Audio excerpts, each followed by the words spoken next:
Shalom, selamat pagi semuanya. Bersyukur, berterima kasih pada Tuhan. Kalau pagi hari ini kita boleh bangun lagi dengan tubuh yang diberkati, dengan kekuatan kesehatan yang baru yang datang daripada Tuhan. Dan kita boleh bersama-sama lagi datang menghampiri tahta kasih karunia Tuhan. Untuk bersama-sama menaikkan pujian, syukur, penyembahan kita. Buat kebaikan, kemurahan. Buat penyertaan, buat pemeliharaan dan perlindungan Tuhan yang terus dinyatakan dalam hidup kita. Suatu pagi hari ini kita datang menghampiri tahta kasih karunia dengan menaikkan pujian penyembahan kepada Bapa. Kami bersyukur kepadamu pagi hari ini, sebab Engkau baik bagi kami. Engkau sungguh baik, Engkau sangat baik, Engkau teramat baik bagi kami. Engkau selalu baik dan selamanya Engkau baik bagi kami. Sebab untuk pagi hari ini kami datang kepadamu menaikkan pujian, syukur, penyembahan kami. Sebab Engkau yang layak dipuji, Engkau yang layak disembah.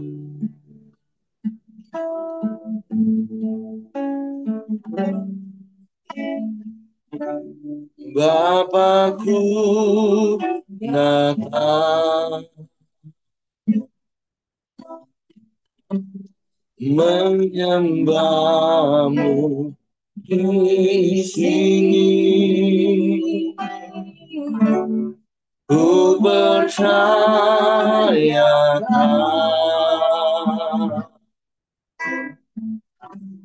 ada bagiku. Bapa, kami datang padamu. Bapakku datang menyembahmu di sini. Ku percayakan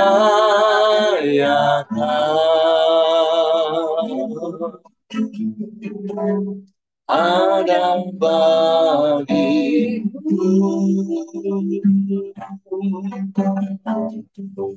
Tak usah ku takut, sebab Kau sertaku.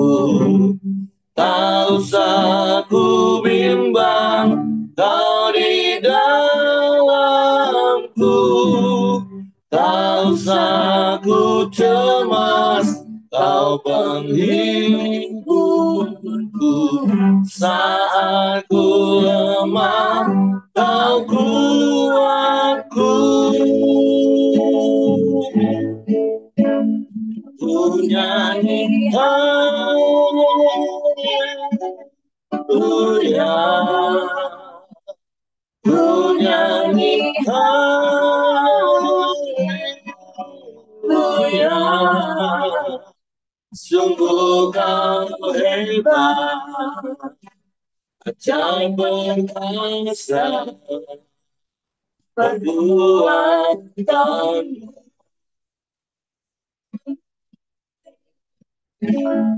di hidupku.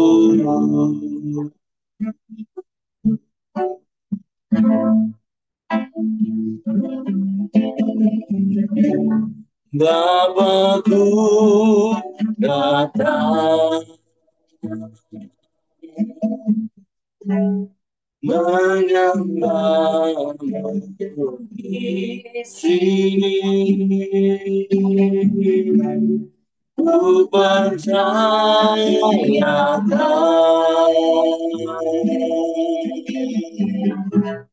ada bagiku.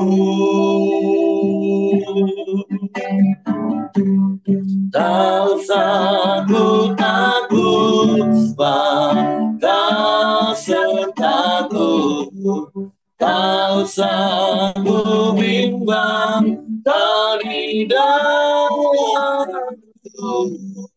Kau satu teman, kau penghibur saat ku lemah, kau ku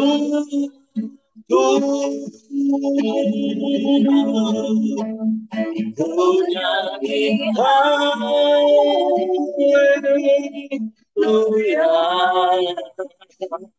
ku nyanyi haleluya.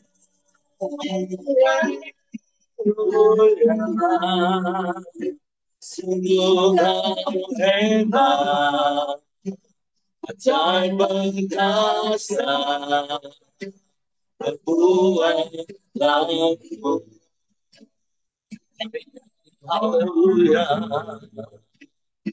ku nyanyi haleluya, ku nyanyi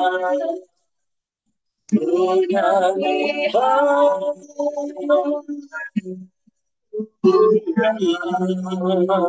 Sungguh kau hebat, ajaib perkasa, berbuat yang sekali berkatakan punya ini haleluya,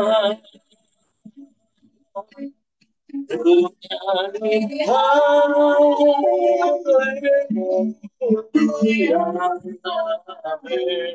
punya ini haleluya.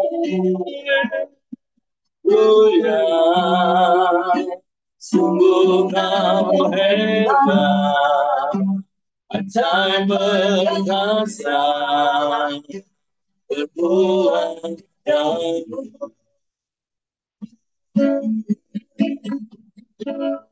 di hidupku.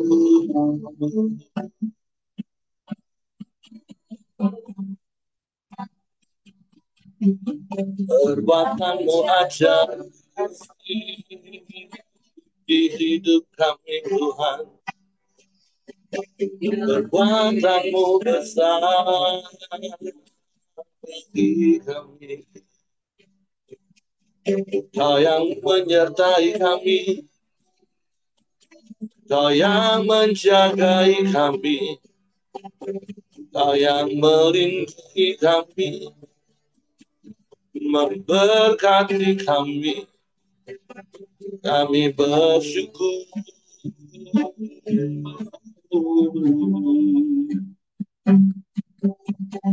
Terima kasih.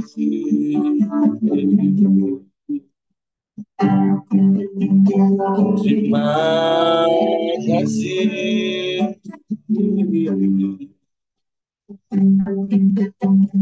Terpujilah namamu Tuhan.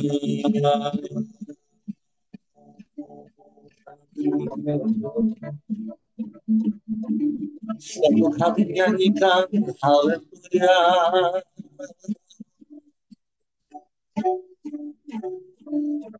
Terpujilah namamu Bapa yang mulia.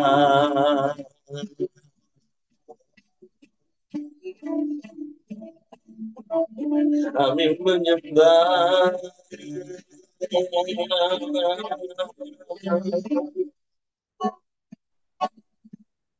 kami memuji, kami meninggikan namamu Yesus Tuhan. Terpujilah namamu, terpujilah namamu. Haleluya.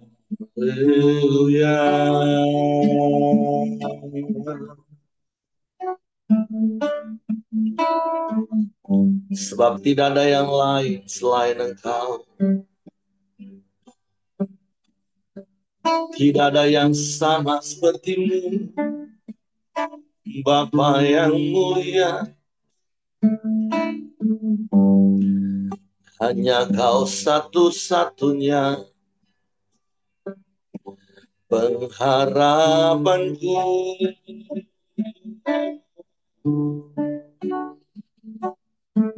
Dan pengharapan di dalam-Mu tidak pernah mengecewakan.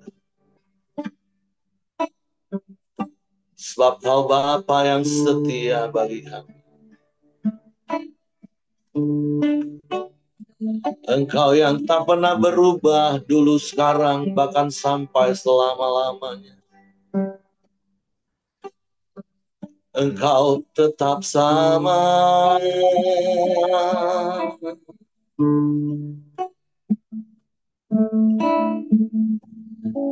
Terpujilah, terpujilah namamu.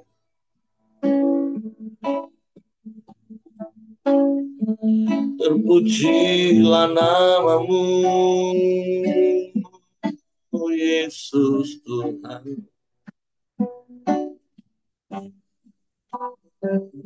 Ya Allah baik, ya Allah baik.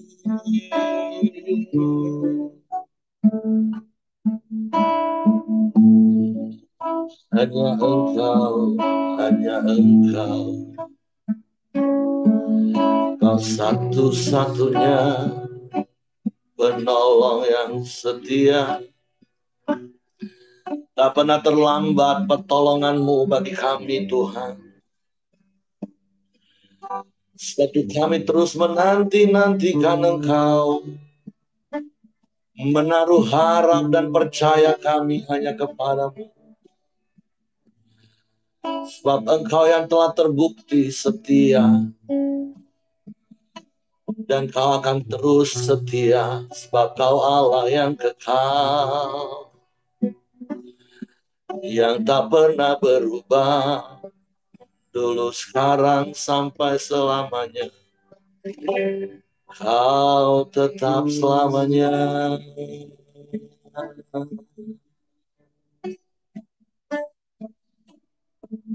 Terpujilah namamu, terpujilah namamu,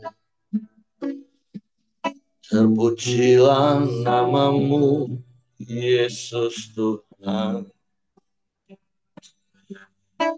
Terpujilah namamu. Kami menyembah, kami menyembah. Sebab Engkau yang layak, Kau yang layak dipuji, disembah. Hanya Engkau yang layak ditinggikan, diagungkan, dimuliakan selamanya. Sebab Engkau Allah di atas segala Allah. Kau Tuhan di atas segala Tuhan.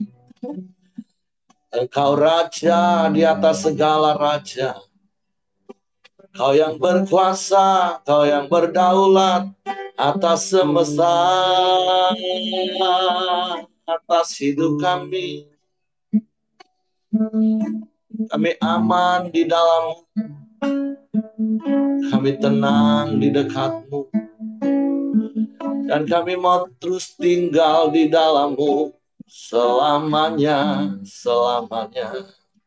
Ya, selamanya.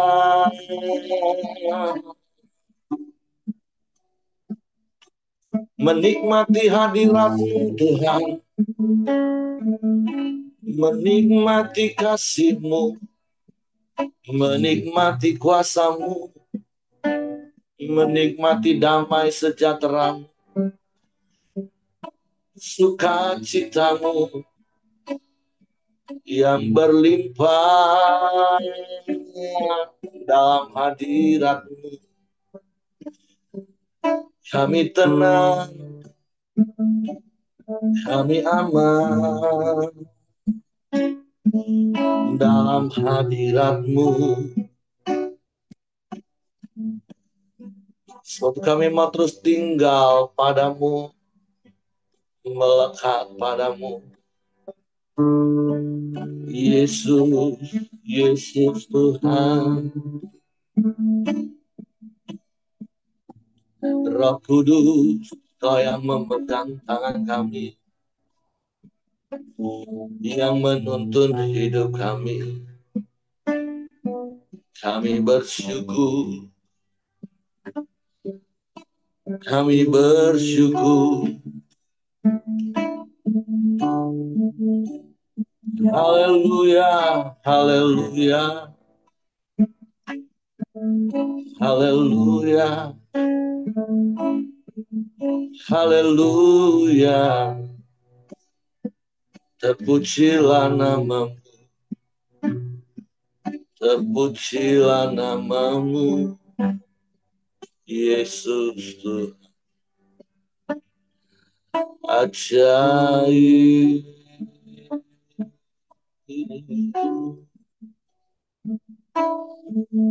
ajaib Engkau Tuhan, ajaib Engkau. Tiada yang sepertimu, tiada yang lain, hanya Engkau. Hanya kepadamu, hanya kepadamu hati kami percaya, dan kami mempercayakan seluruh hidup kami sepenuhnya ke dalam tangan-Mu. Sebab hanya di dalam-Mu kami aman. Sebab kerajaan-Mu tak tergoncangkan Tuhan. Sekalipun bumi bergelora, bumi bergoncang,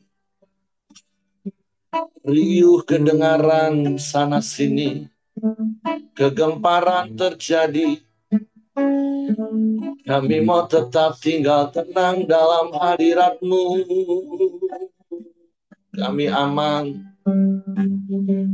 sebab Kau yang berjanji setia.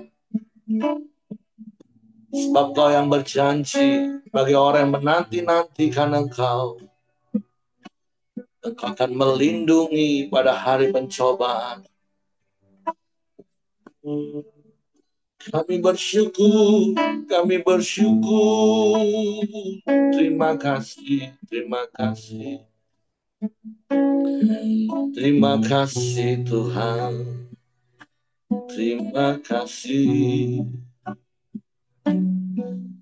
Terpujilah namamu, terpujilah namamu, terpujilah namamu, Yesus Tuhan. Hanya Engkau,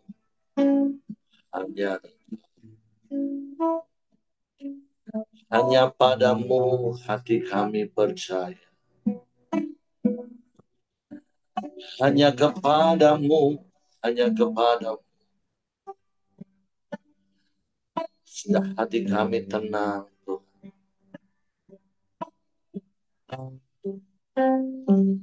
Kami menanti-nantikan-Mu, berharap percaya hanya kepadamu. Sebab daripada-Mu lah datangnya pertolongan kami, Tuhan. Dan tak pernah terlambat pertolongan-Mu bagi kami. Terima kasih. Terima kasih Tuhan. Pujilah namamu.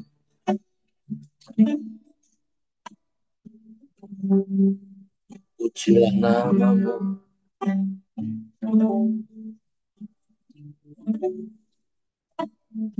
Hatiku tenang berada dekatmu. Kaulah jawaban hidupku. Hatiku tenang berada dekatmu. Kaya diharap hidupku. Pertolonganmu begitu ajaib. Kau telah meningkat hatiku. Di saat aku tak sanggup lagi, di situ tanganmu bekerja, pertolonganmu begitu ajaib. Kau telah memikat hatiku. Ini mataku tertuju padamu. Ku rasakan kasih-Mu, Tuhan.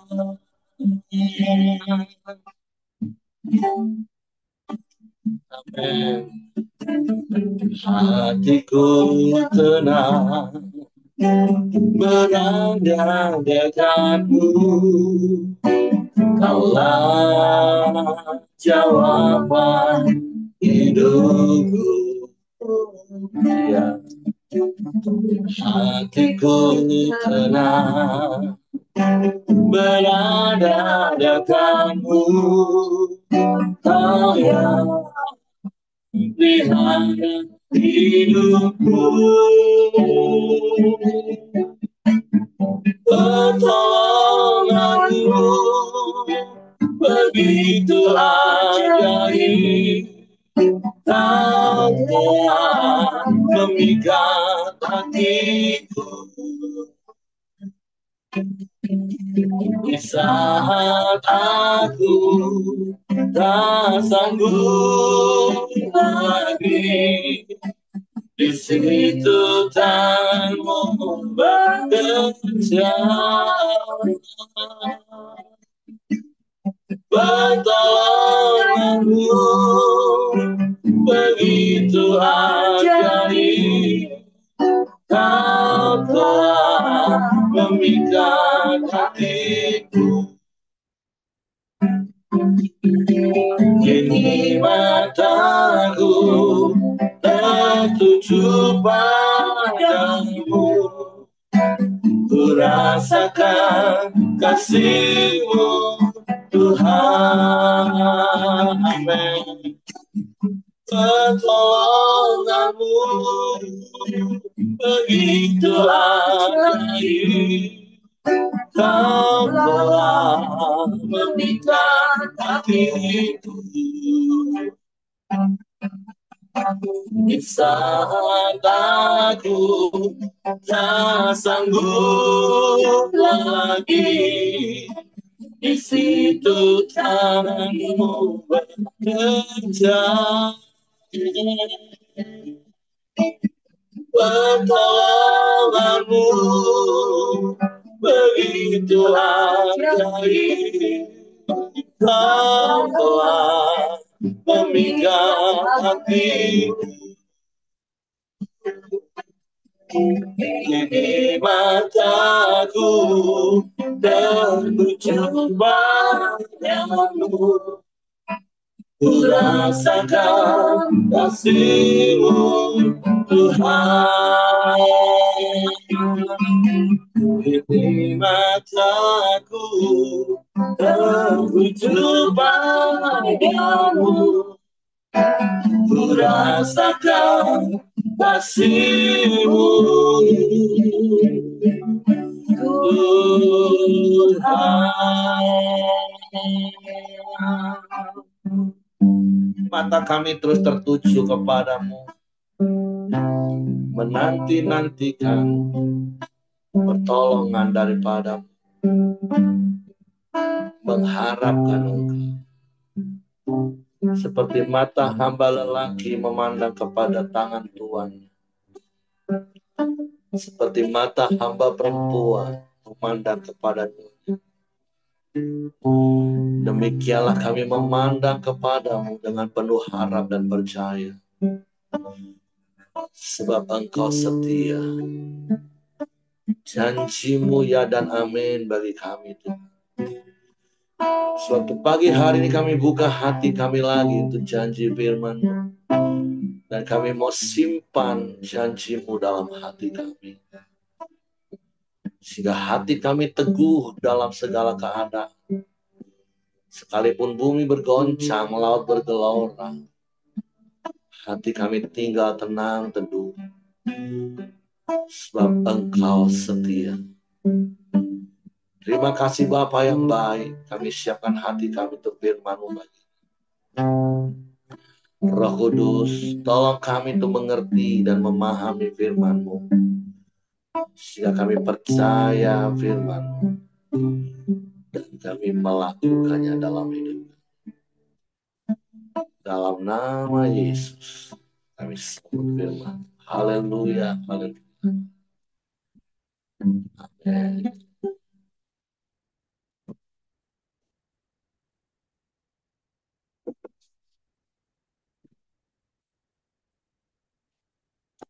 Oke, shalom, selamat pagi Bapak Ibu semuanya.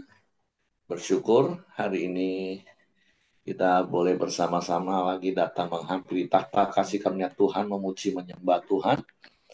Pertama-tama tentunya saya bersyukur kepada Tuhan dan berterima kasih kepada Bapak Ibu sekalian yang sudah mendukung di dalam doa seluruh rangkaian perjalanan yang kami jalani. Ini trip perjalanan yang paling panjang yang pernah saya alami, 18 hari. Terima kasih untuk Ibu Dorcas, juga untuk Yoke yang menolong saya sehingga Koram Radio tetap bisa berjalan untuk kita sama-sama menyembah Tuhan. Hari ini kita masuk di dalam Matius pasalnya yang ke-22. Ada beberapa perikop di dalam pasal 22 ini.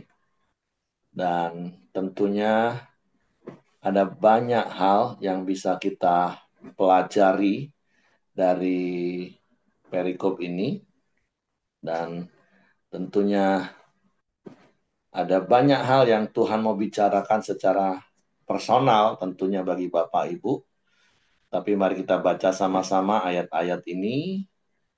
Di dalam perikop yang pertama, perumpamaan tentang perjamuan kawin. Lalu Yesus berbicara pula dalam perumpamaan kepada mereka. Hal kerajaan surga seumpama seorang raja yang mengadakan perjamuan kawin untuk anaknya. Ia menyuruh hamba-hambanya memanggil orang-orang yang telah diundang ke perjamuan kawin itu. Tapi orang-orang itu tidak mau datang. Ia menyuruh pula hamba-hamba lain pesannya. Katakanlah kepada orang-orang yang diundang itu, sesungguhnya hidangan telah kusediakan, lembu-lembu jantan dan ternak peliharaanku telah disembelih, semuanya telah tersedia, datanglah ke perjamuan kawin ini. Tapi orang-orang yang diundang itu tidak mengindahkannya, ada yang pergi ke ladangnya, ada yang pergi mengurus usahanya, dan yang lain menangkap hamba-hambanya itu, menyiksanya dan membunuhnya. Maka murkalah raja itu, lalu menyuruh pasukannya ke sana untuk membinasakan pembunuh-pembunuh itu dan membakar kota mereka. Sesudah itu ia berkata kepada hamba-hambanya, perjamuan kawin telah tersedia, tapi orang-orang diundang tadi tidak layak untuk itu. Sebab itu pergilah ke persimpangan-persimpangan jalan dan undanglah setiap orang yang kamu jumpai di sana ke perjamuan kawin itu. Maka pergilah hamba-hamba itu dan mereka mengumpulkan semua orang dijumpainya di jalan-jalan, orang-orang jahat dan orang-orang baik, sehingga penuhlah ruangan perjamuan kawin itu dengan tamu. Ketika raja itu masuk untuk bertemu dengan tamu-tamu itu, ia melihat seorang yang tidak berpakaian pesta. Ia berkata kepadanya, "Hai saudara, bagaimana engkau masuk kemari dengan tidak mengenakan pakaian pesta?" Tapi orang itu diam saja. Lalu kata raja itu kepada hamba-hambanya, "Ikatlah kaki dan tangannya, dan campakkanlah orang itu ke dalam kegelapan yang paling gelap. Di sanalah akan terdapat ratap dan kertak gigi. Sebab banyak yang dipanggil, tetapi sedikit yang dipilih." Nah, tentu secara kontekstual, perikop ini bicara tentang orang-orang Israel yang pada dasarnya mereka adalah sasaran utama, kalau saya boleh memakai istilah ini, untuk kedatangan Yesus. Karena sekali lagi, kita sudah melewati perjanjian lama yang begitu panjang dan kita sudah mengerti benang merahnya, betapa Allah yang begitu mengasihi bangsa Israel sebagai umat pilihannya. Tapi berkali-kali kita tahu mereka gagal walaupun kasih Allah tetap dinyatakan dengan pendisiplinan-pendisiplinan. Dan yang terakhir sampai akhirnya Allah harus berdiam selama 400 tahun. Dan kemudian kita memasuki perjanjian baru, seperti apa yang firman Tuhan katakan di kitab terakhir dari Alkitab Perjanjian Lama, yaitu Maleakhi pasal yang keempat ayat yang terakhir, bahwa hati bapak-bapak akan berbalik kepada anak-anak, dan hati anak-anak berbalik kepada bapak-bapak. Jadi Allah menyatakan dirinya melalui pribadi Yesus bagi anak kesayangannya, itu bangsa Israel. Tapi dari perikop ini dan dari sejarah yang kita tahu hari ini, bahwa akhirnya bangsa Israel juga tetap menolak Yesus sebagai Mesias. Ia digambarkan bagaikan perjamuan pesta yang sudah disediakan, tapi orang-orang yang diundang, satu pun nggak ada yang mau datang. Mereka jauh lebih sibuk mengurusi pekerjaan-pekerjaan mereka. Tapi pesta tetap harus berjalan. Sehingga sang empunya pesta menyuruh pegawai-pegawainya untuk mencari orang-orang yang di persimpangan jalan. Itulah gambaran akhirnya bahwa keselamatan itu sampai kepada bangsa-bangsa. Nanti kalau kita baca di perjalanan para rasul, kita melihat bagaimana Rasul Paulus khususnya menjadi penggenapan dari apa yang Yesus katakan, bahwa bangsa-bangsa lain itu mendapatkan kesempatan, kasih karunia, anugerah untuk memasuki pesta itu. Dan kita bersyukur kita masuk di dalam kategori itu. Tetapi dari perikop ini kita juga diingatkan pada satu hal. Kita yang sudah dipanggil, mari kita juga belajar menghargai kasih karunia itu. Menghargai kemurahan Tuhan itu, anugerah Tuhan itu, dengan mengenakan pakaian pesta. Jangan seperti orang yang didapati oleh raja itu, ketika orang-orang dari semua persimpangan jalan, siapapun yang diundang dan memberi respon, tapi ada satu yang didapati nggak mengenakan pakaian pesta. Itu kelewatan manusia itu. Sudah diberi kesempatan, anugerah, tapi dia tidak mau mengenakan pakaian pesta. Tidak mau menyelaraskan hidupnya dengan sang tuan, sang raja yang mengundang hidupnya. Makanya Paulus pernah menulis satu ayat di dalam Filipi, dikatakan, hendaklah hidupmu berpadanan dengan Injil Kristus, firman Tuhan. Jadi mari Bapak Ibu, kita orang-orang yang tadinya sebenarnya nggak diundang, tapi kita mendapatkan kasih karunia, anugerah untuk menerima keselamatan itu. Mari kerjakanlah keselamatan itu dengan takut dan gentar. Seperti berkali-kali saya katakan, jangan seperti kebanyakan orang yang menamakan dirinya Kristen. Mereka hanya berhenti, oh yang penting aku sudah mengaku di mulut, percaya di hati, menerima Yesus sebagai Tuhan dan Juru Selamat. Udah, mati pasti masuk surga. Dengan pede lagi ngomongnya seperti itu Bapak Ibu. Kalau yang lain mudah-mudahan. Kalau aku pasti. Tapi kekristenan itu kehidupan. Berkali-kali saya katakan, kekristenan itu kehidupan Bapak Ibu. Menerima Yesus sebagai Tuhan dan Juru Selamat satu-satunya dalam hidup kita, itu hanyalah starting awal Bapak Ibu.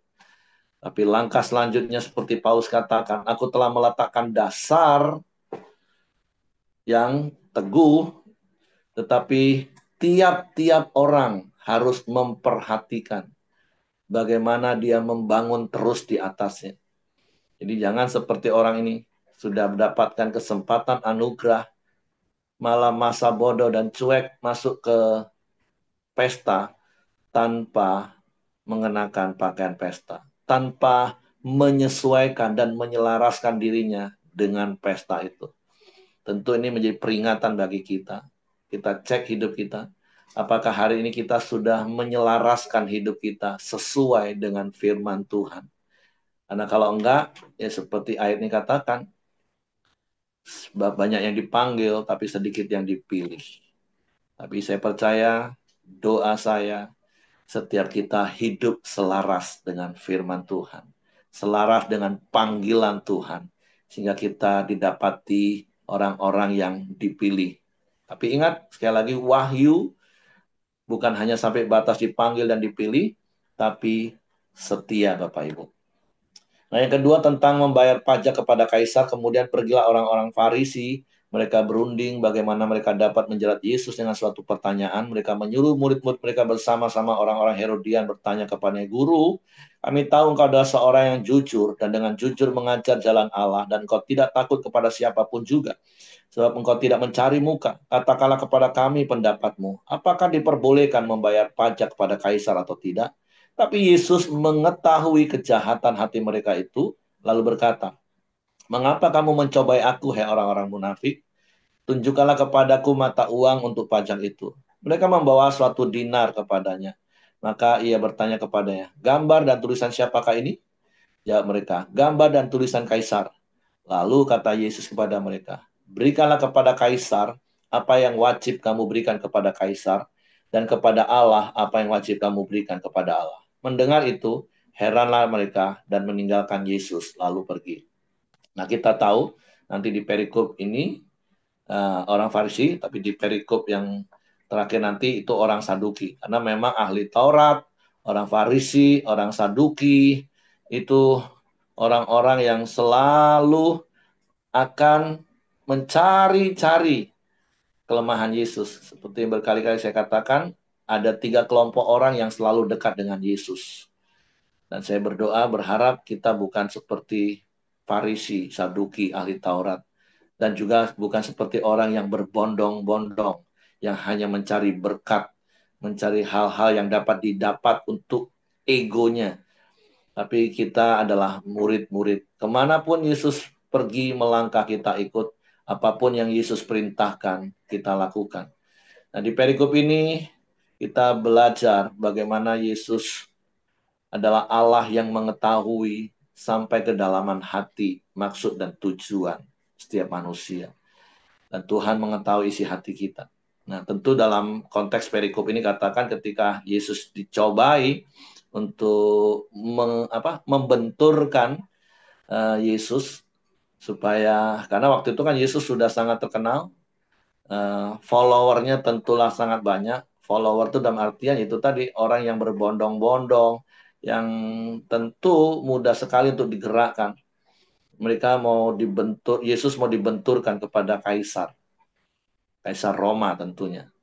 Tapi ya Yesus memberikan jawaban, uh, kepada kaisar yang wajib kamu berikan, kepada Allah ya wajib kamu berikan. Ya sama seperti kalau dalam konteks kita hari ini Bapak Ibu, kepada negara ya kita wajib memberikan pajak apapun yang ditetapkan. Walaupun hari-hari ini kita merasa aduh, ya mari lakukan praktek firman Tuhan ini yang sederhana. Apa yang wajib kita berikan kepada Allah, ya berikan. Sekali lagi, baik itu perpuluhan, persembahan. Walaupun tentu berkali-kali saya mau katakan, segala sesuatu itu harus kita lakukan karena kita mengasihi Tuhan. Kita mentaati. Karena di dalam surat Rasul Paulus kepada jemaat di Roma juga katakan, kita diajar, kita disuruh untuk menghormati pemerintahan. Karena pemerintahan itu juga berasal dari Tuhan. Bahkan pemerintahan yang bengis sekalipun menurut kita. Ini bicara tentang sikap hati yang benar. Nah, berikutnya berbicara tentang pertanyaan orang Saduki tentang kebangkitan. Pada hari itu datanglah kepada Yesus beberapa orang Saduki yang berpendapat bahwa tidak ada kebangkitan. Mereka bertanya kepadanya. Jadi perbedaan antara mazhab Saduki dan mazhab Farisi itu di sini Bapak Ibu. Perbedaan yang mendasar.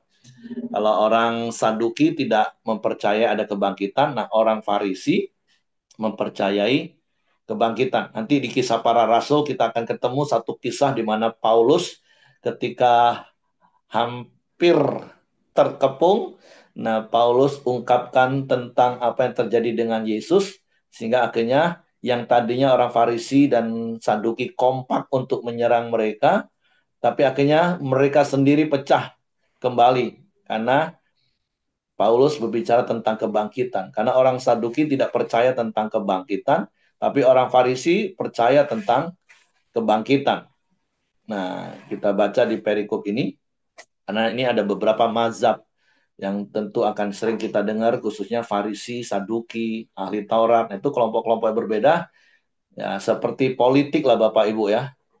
Mereka itu berbeda-beda kelompoknya. Kepentingannya berbeda-beda. Tapi kalau untuk menyerang satu eh, pribadi atau satu tujuan yang mereka sama, mereka bisa kompak Bapak Ibu. Ternyata sudah dari dulu Bapak Ibu model manusia itu seperti itu. Tapi kalau sudah benturan dengan kepentingan mereka sendiri masing-masing, mereka bisa perang satu dengan yang lain karena beda pendapat. Tapi kalau untuk menyerang satu hal yang sama, mereka bisa kompak. Itulah liciknya manusia. Nah, tapi kita kan nggak seperti itu Bapak Ibu. Kita diajarin tulus seperti merpati, cerdik seperti ular, secara seimbang. Bukan licik seperti kelompok-kelompok ini Bapak Ibu. Karena ini memang kelompok-kelompok politik pada waktu itu. Mazhab-mazhab. Nah, saya baca lanjut Bapak Ibu ya. Guru Musa mengatakan bahwa jika seorang mati dengan tiada meninggalkan anak, saudaranya harus kawin dengan istrinya itu dan membangkitkan keturunan bagi saudaranya itu. Tapi di antara kami ada 7 orang bersaudara yang pertama kawin, tapi kemudian mati. Dan karena ia tidak mempunyai keturunan, ia meninggalkan istrinya itu bagi saudaranya. Demikian juga yang kedua dan yang ketiga sampai dengan yang ketujuh. Dan akhirnya, sesudah mereka semua, perempuan itu pun mati. Siapakah di antara ke-7 orang itu yang menjadi suami perempuan itu pada hari kebangkitan? Sebab mereka semua telah beristrikan dia. Jawab Yesus. Yesus menjawab mereka, kamu sesat, sebab kamu tidak mengerti kitab suci maupun kuasa Allah. Karena pada waktu kebangkitan orang tidak dikawin dan tidak dikawinkan, melainkan hidup seperti malaikat di surga. Tapi tentang kebangkitan orang-orang mati, tidaklah kamu baca apa yang difirmankan Allah ketika ia bersabda, Akulah Allah Abraham, Allah Ishak dan Allah Yakub. Ia bukanlah Allah orang mati, melainkan Allah orang hidup. Orang banyak yang mendengar itu takjub akan pengajarannya. Nah, tentu selain dari pertanyaan orang Saduki, ya kita tahu sama seperti orang Farisi yang kerjaannya hanya mau menjebak Yesus untuk menjatuhkan Yesus, menjatuhkan pamor Yesus yang waktu itu sudah benar-benar viral banget. Nah, tetapi tentu yang mau kita belajar dari apa yang Yesus ungkapkan bahwa setelah kebangkitan nanti tidak ada kawin dan mengawinkan. Makanya kadang ada satu pertanyaan, bahkan beberapa waktu yang lalu, kalau nggak salah dengan istri saya sempat ngobrol-ngobrol. Nanti kita kenal nggak ya di sana ya? Ya selama ini kan kadang orang berpikir, wah nanti kita di sana dikumpulin lagi ya satu rumah, satu rumah. Karena banyak orang yang salah menafsirkan Yohanes pasal 14. Karena ayat itu sebenarnya dengan jelas katakan, di rumah Bapakku banyaklah tempat. Nah, sehingga banyak orang, maaf, kadang para pendeta khotbah di ibadah penghiburan atau di ibadah pemakaman. Oh ya, saudara kita sudah mendahului karena rumahnya sudah selesai. Saya pikir di manalah dasar ayatnya para hamba-hamba Tuhan pendeta ini ngomong. Seakan-akan akhirnya kita itu punya rumah masing-masing nanti. Kayak komplek perumahan gitu ya. Nanti saya di blok apa, nanti kumpul semua. Jadi gambarannya jadi malah kacau balau, nggak karu-karuan dengan ungkapan-ungkapan seperti itu. Padahal ayat itu dengan jelas katakan di rumah Bapakku. Jadi satu tempat, tapi di satu tempat itu yang disebut rumah Bapak itu banyak tempat. Artinya kita ini dikumpulkan di satu tempat bersama-sama. Gambarannya seperti itu. Jadi gambaran kita jangan seperti komplek perumahan Bapak Ibu ya. Masing-masing punya rumah. Nah terus, wah nanti kumpul nggak ya? Kita serumah nggak ya? Aduh Bapak Ibu, mumpung masih di dalam dunia suami istri, orang tua anak, kalau mau kumpul, kumpul Bapak Ibu. Hidup rukun. Karena di sana nanti firman Tuhan katakan kita akan hidup seperti malaikat di surga. Ya, secara detailnya. Jadi nanti kita kenal nggak? Saya ngomong ya, saya nggak tahu ya. Nanti kita lihat di sana lah ya. Yang penting itu adalah kita meninggal nanti kita sampai ke sana. Itu dulu yang penting Bapak Ibu. Dan yang pasti firman Tuhan memberikan gambaran-gambaran di sana itu hidupnya jauh lebih indah. Kita beristirahat dari semua jerih lelah kita. Nggak ada air mata, nggak ada duka, nggak ada sakit penyakit. Semua disediakan Bapa, bahkan matahari pun nggak ada karena Allah sendiri yang menjadi terang di tempat itu. Ada buah kehidupan, ada sungai yang mengalir. Aduh, pokoknya indah lah Bapak Ibu. Dan tentulah nggak ada lagi kasih kan. Kalau kasih di bahasa Yunan itu kan ada 4. Agape, eros, storge, dan phileo. Nah, yang ada pada waktu itu cuma agape, Bapak Ibu. Nggak ada lagi eros, nggak ada lagi storge, nggak ada lagi phileo. Kita sudah hidup seperti malaikat. Nah, jadi clear ya, Bapak Ibu ya. Jadi kita bersyukur kalau hari ini kita percaya kepada Yesus, kita menerima anugerah keselamatan, dan ketika nanti kita menanggalkan tubuh jasmani ini, kita akan menikmati tempat yang disediakan, yaitu di rumah Bapakku yang banyaklah tempat, Bapak Ibu. Ya, jadi saya berharap ini bisa merubah paradigma atau pandangan Bapak Ibu yang mungkin selama ini berpikir nanti punya rumah masing-masing di sana. Karena seringkali saya dengerin pendeta khotbah seperti itu, Bapak Ibu. Makanya ada orang yang kerja giat hari ini melakukan segala sesuatu untuk kirim material. Nah, jadi model sama seperti kepercayaan lain saya pikir. Dikirimin material dari sini, dikirimin duit dari sini, dikirimin mobil, dikirimin semua. Nggak seperti itu Bapak Ibu ya. Nggak seperti itu ya. Jadi saya berharap dari perikop ini kita semakin ngerti tentang kebenaran firman Tuhan. Oke, perikop berikutnya secara cepat karena masih ada beberapa perikop. Hukum yang terutama, ketika orang-orang Farisi mendengar bahwa Yesus telah membuat orang-orang Saduki itu bungkam, berkumpulah mereka. Nah, ini yang satu sudah bungkam, wah, Farisi mau sok-sokan lagi. Padahal sebelumnya mereka yang dibungkam oleh Yesus. Tapi inilah, mereka itu nggak berhenti-henti. Pokoknya yang dipikirin mereka itu mau menjatuhkan Yesus itu saja. Dan seorang dari mereka, seorang ahli Taurat bertanya untuk mencobai. Guru, hukum manakah yang terutama dalam hukum Taurat? Jawab Yesus kepadanya, kasihlah Tuhan Allahmu dengan segenap hatimu dan dengan segenap jiwamu dan dengan segenap akal budimu. Itulah hukum yang terutama dan yang pertama. Dan hukum yang kedua yang sama dengan itu ialah kasihlah sesamamu manusia seperti dirimu sendiri. Pada kedua hukum inilah tergantung seluruh hukum Taurat dan kitab para nabi. Jadi seperti berkali-kali saya katakan Bapak Ibu, Taurat itu kan ada 3. Ada 10 perintah Allah, ada hukum seremonial, dan ada hukum sipil. Nah, yang diramu, diformulasi oleh Yesus menjadi 2 hukum yang terutama. Yang pertama dan yang kedua itu adalah 10 perintah Allah. Yang tentu Bapak Ibu hafal, kasihlah Tuhan Allahmu dengan apa? Jangan ada padamu ilah lain di hadapanmu. Jangan membuat patung baginya. Jangan menyebut nama Tuhan dengan sia-sia. Kuduskanlah hari Sabat. Itu yang bicara tentang dari manusia kepada Tuhan. Itu diramu menjadi hukum yang terutama yang pertama. Yaitu kasihlah Tuhan Allahmu dengan segenap hatimu. Dan dengan segenap jiwamu, segenap akal budimu, dan segenap kekuatanmu. Nah, hukum perintah yang ke-5 sampai 10. Hormatilah ayah ibumu. Jangan membunuh, jangan mencuri, membunuh, jangan berzina, jangan menginginkan milik orang lain, jangan menjadi saksi dusta. Nah, itu bicara tentang hubungan horizontal sesama manusia dengan diramu menjadi kasihlah sesamamu manusia seperti dirimu sendiri. Dan Yesus katakan pada kedua hukum inilah tergantung seluruh hukum Taurat dan kitab para nabi. Artinya kasih itu harus menjadi dasar.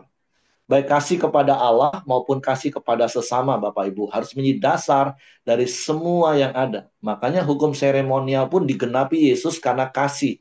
Yaitu dia mati di kayu salib sebagai anak domba Allah yang mencurahkan darahnya menjadi korban yang menguduskan setiap kita untuk datang kepada Tuhan. Dan hukum sipilnya pun diganti dengan hukum kasih. Kalau Bapak Ibu kita sudah lewati Matius 5 sampai Matius 7 Bapak Ibu. Makanya Yesus katakan, pada kedua hukum inilah tergantung seluruh hukum Taurat dan kitab para nabi. Jadi mari praktekkan saja dua hal ini, yaitu mengasihi Tuhan dengan segenap hati, dengan segenap jiwa, segenap akal budi kekuatan, dan mengasihi sesama manusia seperti dirimu sendiri, maka kita sudah melakukan hukum Taurat itu dengan sempurna seperti Yesus melakukannya.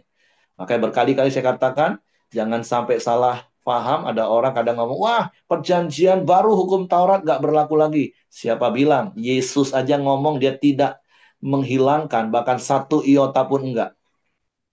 Tapi sederhananya ketika kita praktek dua hukum yang terutama, yang pertama dan kedua ini, kita sedang melakukan semua hukum Taurat itu.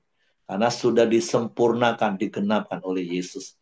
Kita udah diberi hal yang paling mudah lagi Bapak Ibu.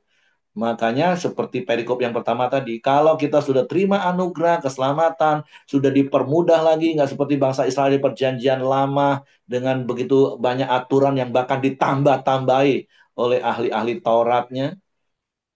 Terus kita nggak mau pakai pakaian pesta, itu kelewatan Bapak Ibu. Makanya hidup selaras dengan kehendak Tuhan. Selanjutnya, hubungan antara Yesus dan Daud. Ketika orang-orang Farisi sedang berkumpul, Yesus bertanya kepada mereka, katanya, apakah pendapatmu tentang Mesias? Anak siapakah dia? Kata mereka kepadanya, anak Daud. Katanya kepada mereka, jika demikian bagaimanakah Daud oleh pimpinan roh dapat menyebut dia tuannya ketika ia berkata, Tuhan telah berfirman kepada Tuanku, duduklah di sebelah kananku sampai musuh-musuhmu kutaruh di bawah kakimu. Jadi jika Daud menyebut dia tuannya, bagaimana mungkin ia anaknya pula? Tidak ada seorang pun yang dapat menjawabnya, dan sejak hari itu tidak ada seorang pun juga yang berani menanyakan sesuatu kepadanya. Ya, sekali lagi konsep Jewish centris, yaitu egonya orang Yahudi, mereka menjadi pusat dari kehidupan ini. Ya, mereka berpikir sekali lagi konsep Mesias bagi mereka itu adalah pembebas, seorang raja yang akan memimpin mereka untuk memberontak kepada kekaisaran Romawi yang saat itu menjajah mereka, dan mereka menjadi bangsa yang merdeka lagi. Dan sekali lagi, kenapa disebut anak Daud? Ya, mereka tetap berharap itu dari garis keturunan Daud. Kan kita sudah belajar di perjanjian lama Bapak Ibu bagaimana ketika Raja Daud, kerajaannya diteruskan oleh Salomo, tapi kemudian setelah Salomo, kerajaan Israel pecah menjadi dua, 10 suku dan dua suku. Dua suku itu masih di dalam garis keturunan Daud, dan itu yang sampai ada di zaman Yesus, yaitu setelah 70 tahun di Babel. Kalau yang 10 suku kan dijajah Asyur dan hilang. Tapi yang dua suku keturunan Daud ini ke Babel, terus balik lagi, terus 400 tahun masa kegelapan Tuhan berdiam diri, terus ada di zaman ini Bapak Ibu. Sehingga mereka tetap berharap bahwa Mesias itu adalah keturunan dari Daud yang akan menjadi raja bagi mereka dan memerintah mereka untuk menggulingkan kerajaan Romawi. Nah, itu konsep kenapa mereka berkata, jelas Mesias itu anak Daud. Karena sekali lagi konsep Mesias bagi mereka itu adalah pembebas yang akan memimpin mereka untuk membebaskan diri dari jajahan Roma. Nah, tapi Yesus jelaskan, nah, kalau Mesias itu anak Daud, bagaimana? Daud saja ngomong bahwa eh, itu adalah tuannya. Nah, ini penjelasan dari perikop ini ya. Jadi pemahaman dari orang-orang Yahudi ya wajar. Karena memang Jewish centris istilahnya. Mereka benar-benar berfokus pada diri sendiri. Jadi ini hal-hal yang bisa saya sampaikan pagi hari ini. Tapi tentu pesan pentingnya kita adalah orang-orang yang sudah menerima anugerah keselamatan itu dengan cuma-cuma. Mari hargailah keselamatan itu dengan mengenakan pakaian pesta itu Bapak Ibu. Yaitu hidup selaras. Karena bicara pakaian itu bicara tentang jubah kebenaran. Mari hidup kita selaras dengan firman Tuhan. Dan tentunya kita percaya ketika kita menanggalkan tubuh jasmani ini, kita akan ada bersama-sama di dalam rumah Bapa kita. Dan saya berharap apa yang sudah saya jelaskan tadi itu benar-benar memberikan pencerahan yang baru supaya kita nggak punya konsep yang salah lagi. Oke, itu saja. Terima kasih. Silakan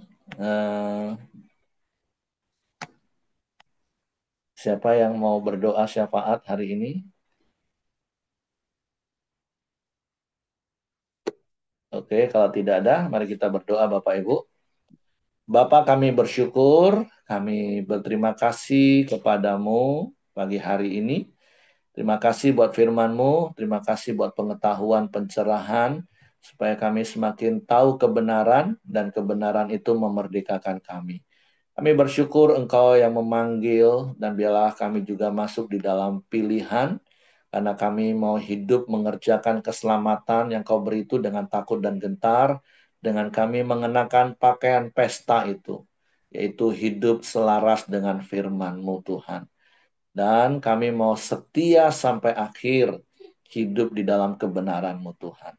Karena adalah anugerah yang besar bagi kami untuk kami diundang ke pesta perjamuan anak domba Allah.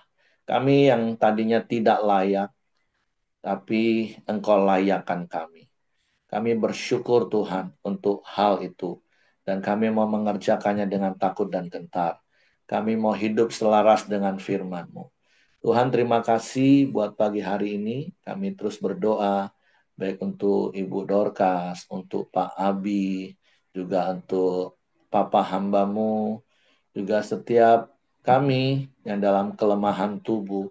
Kami percaya segala kelemahan dan sakit penyakit dalam tubuh saudara-saudara kami, bahkan dalam tubuh kami, itu sudah diangkut di dalam bilur-bilur Yesus 2000 tahun yang lalu. Sehingga oleh bilur-bilur Yesus, kami sembuh Tuhan. Itu yang kami percayai. Tuhan, biarlah Engkau yang berfirman, Engkau yang menggenapi ketika Engkau mendapati hati kami percaya kepadamu. Karena firman-Mu berkata, tidak ada yang mustahil bagi orang yang percaya kepadamu. Tidak ada yang mustahil Tuhan. Engkau Tuhan yang setia. Tuhan, terima kasih, berkati bangsa kami, kota kami. Biarlah kami berdoa dan mengusahakan kesejahteraannya. Berkati presiden, wakil presiden, para menteri. Berkati para gubernur, bupati, camat, lurah, bahkan sampai RW, RT, lingkungan yang terkecil Tuhan. Bahkan aparat TNI Polri yang menjaga keamanan bangsa kami. Tuhan berkati. Bahkan kami berdoa biarlah takut akan Tuhan ada di pemerintahan bangsa kami. Kami berdoa supaya mereka hidup jujur, takut akan Tuhan. Tidak ada niatan korupsi, tetapi adalah hati yang tulus untuk membangun negeri ini Tuhan. Sehingga setiap rakyat boleh menikmati kemakmuran negeri kami, negeri yang begitu kaya dengan sumber daya alamnya. Tuhan, kami bersyukur. Biarlah pemerintahan kami dapat mengelola dengan bijak dan rakyat dapat menikmatinya Tuhan. Lebih daripada itu Tuhan, kami percaya bagi orang-orang yang percaya kepadamu dan menanti-nantikan Engkau memberikan perlindungan di tengah-tengah situasi yang tidak menentu hari-hari ini.